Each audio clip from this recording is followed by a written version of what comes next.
Why is it that we say thank you to the barista who gets our name wrong, but snap at our sibling for borrowing our charger?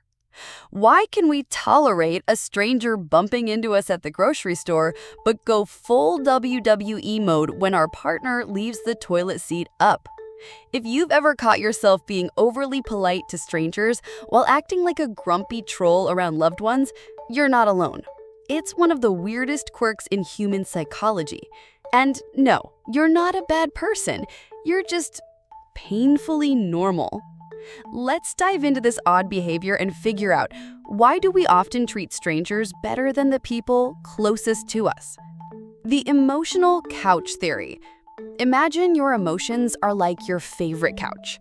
Comfy, soft, no judgment. You walk in, exhausted. You plop down, you cry, laugh, yell into a pillow, whatever you need. Now, imagine your loved ones are that couch. You feel safe enough to be your raw, unfiltered self. So when you're tired, stressed, or hangry, you don't hide it. You let it all out. Because subconsciously, you believe they'll still love you anyway. Strangers, they're more like showroom couches. You sit up straight, you mind your crumbs, you're on your best behavior. It's not about who you respect more, it's about who you trust more. Familiarity breeds sass. There's an old saying, familiarity breeds contempt. We're not saying you secretly hate your family, well, maybe just during holiday dinners, but spending every day with someone means seeing all their quirks. Good, bad, and OMG, why do you chew like that? Over time, those little annoyances pile up. With strangers, you don't see them long enough to care. They're mystery boxes wrapped in politeness. Your partner leaving dishes in the sink equals rage. A stranger blocking the aisle at Target equals mild sigh and polite excuse me. Because we expect more from people we love. More understanding, more effort, more not chewing with their mouth open. The safety paradox. Here's a plot twist. The safer we feel with someone, the less we filter ourselves. We don't yell at strangers because we don't know how they'll react. Will they get angry, cry, sue us?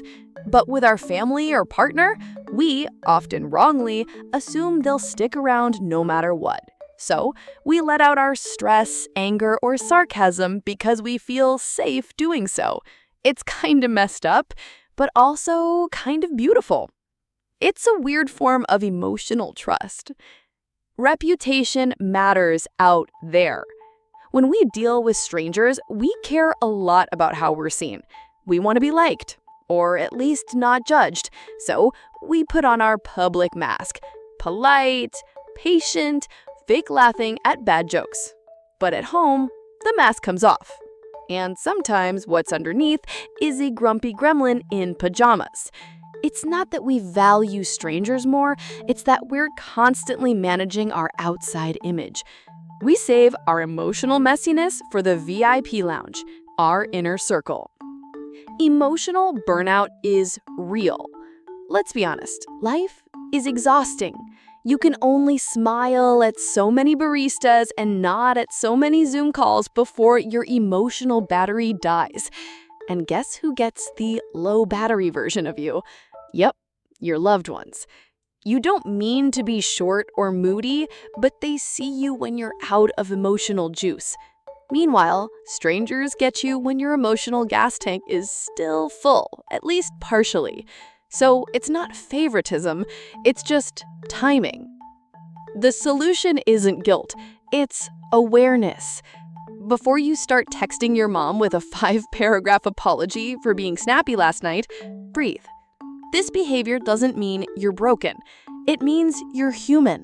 But being aware of it, that's powerful. It helps you catch yourself in those moments when you're about to unleash the wrath of Monday stress on your roommate and instead say, "Hey, sorry, long day. I love you." A little awareness can go a long way. Quick tips for balancing the love. 1. Treat your loved ones like VIPs. Not showroom perfect, but with intentional kindness. 2. use your stranger manners at home sometimes. Thank them. Smile. Hold the door, even if it's just the fringe. 3. Give grace to yourself, too. You're allowed to be tired. Just try not to take it out on the dog. Final thoughts. Being nicer to strangers than to loved ones doesn't make you a villain. It makes you a spaghetti-brained, emotionally complex human being. But with a little effort, we can flip the script. Next time your partner breathes too loudly, how dare they? Or your sibling borrows your hoodie without asking, take a beat. Maybe, just maybe, treat them like you would a stranger on a first date. Because the people who see our worst deserve a little of our best too. Like weirdly insightful stuff like this? Don't forget to like, share, and subscribe to Wiseuse, where facts meet fun and psychology meets pajama rants.